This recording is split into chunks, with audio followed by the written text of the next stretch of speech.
पहले तो हम सब लोग बधाई के पात्र हैं। आज हरिश्चंद्र महाविद्यालय में छात्र संघ का चुनाव हो रहा था और बड़ी कांटे की टक्कर थी वहाँ।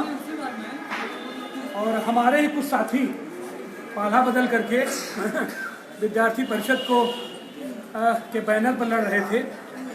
यहाँ का जो विधायक है, मंत्री है, पूरे पूर्वांचल में दलाली का ठेका जिसको दिया गया है, वो प्रत्यक्ष रूप से उसमें इन्वॉल्व थे और लड़ा रहे थे।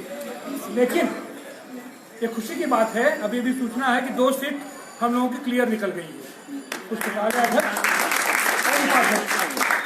और 1 घंटे पहले तक 100 वोट से हमारा अध्यक्ष समन आगे चल रहा था और महामंत्री 56 वोट से आगे चल रहा था। तो हम मान के चल रहे थे कि लड़ाई हम लोगों की टक्कर की है और इस तरह की टक्कर हम लोगों के सामने बार बार आती है।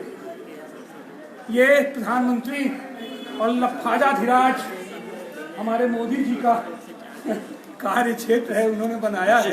झूठ साच बोल के आ गए, हम लोगों की खोपड़ी पे आके हगमूत रहे हैं।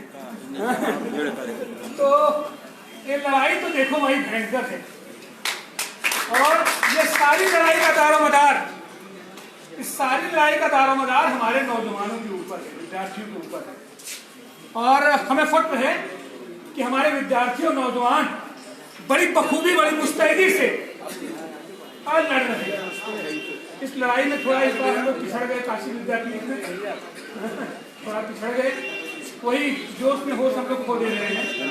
तो यह भी हम लोगों को रखना है, बड़े नियोजित और बड़े संकल्पित तरीके से हम लोगों को टीम के रूप में काम करना पड़ेगा।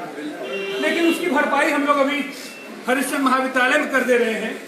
यूपी कॉलेज में भी हमारे साथी भी बता रहा था और तमाम विद्यालयों के छात्र संघों में हम लोग मजबूती के साथ उभर रहे हैं और लड़ रहे हैं और ये जज्बा हमें कायम रखना है। और उसी जज्बे के तहत ये जो साइकिल समाजवादी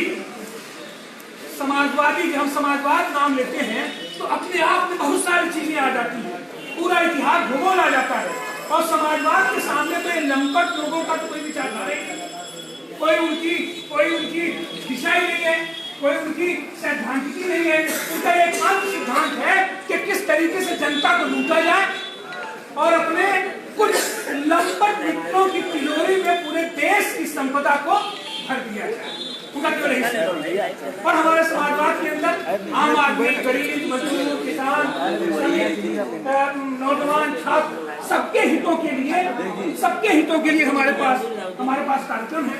तो ये सारी चीजों को हम पहुंचाने के लिए जनता के बीच में, और खास करके हमारे बीच जो हमारा युवा नेता है अखिलेश यादव और उसकी जो मेधा है, जो उनकी काम करने की क्षमता है, जो उनका प्रतिपन्नत्व है, जो उनकी अपनी बातों को रखने का और नए संदर्भों में समाजवाद को लागू करने का जो उनका मंतव्य है, उनका जज्बा है, उस जज्बे को सलाम करते हुए उन सारी नीतियों को हम लोग पहुंचाने का काम करेंगे। और खास करके विधानसभा कैंट विधानसभा के अंदर हम आप सब लोगों को बहुत बहुत बधाई देते हैं और हमें पूरा विश्वास है कि एक मजदूर जत्था हुजूम के साथ, और उनकी संख्या तो ज्यादा होगी, उससे ज्यादा उनका जज्बा होगा, उससे ज्यादा उनकी वैचारिक धार होगी, उनसे ज्यादा उनका वो लगन होगा, वो परिश्रम होगा, वो संघर्षशीलता होगा जो हम आने वाले। हाँ पहुँच गए, रुकिए हम बात कर रहे हैं।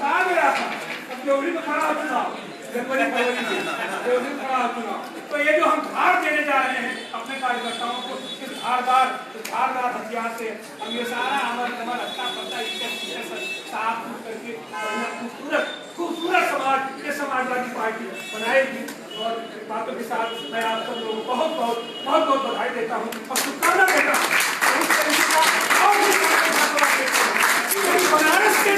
बनारस से जो संदेश जाएगा, ये संदेश पूरे हिंदुस्तान में जाएगा और पूरे हिंदुस्तान बनारस का संदेश पूरी दुनिया में जाएगा। इसलिए हम लोगों के ऊपर एक बड़ी जिम्मेदारी है और इसके निर्भर आप लोग बेहतर तरीके से कर पाएंगे। बहुत धन्यवाद। डॉक्टर आनंद प्रकाश तिवारी को अब मैं वक्ताओं के अगले कड़ी में मैं चाहूँगा कि इस बैठक के विशिष्ट अतिथि सभासद दल के नेता हम लोग के बड़े भाई कमल पटेल जी आगे अपने विचार को रखते हैं। कमल पटेल आज इस बैठक की अध्यक्षता कर रहे हैं हम लोग के बड़े भाई खंड विधानसभा के अध्यक्ष विवेक यादव जी, और संचालन कर रहे हैं महानगर के महासचिव दिलीप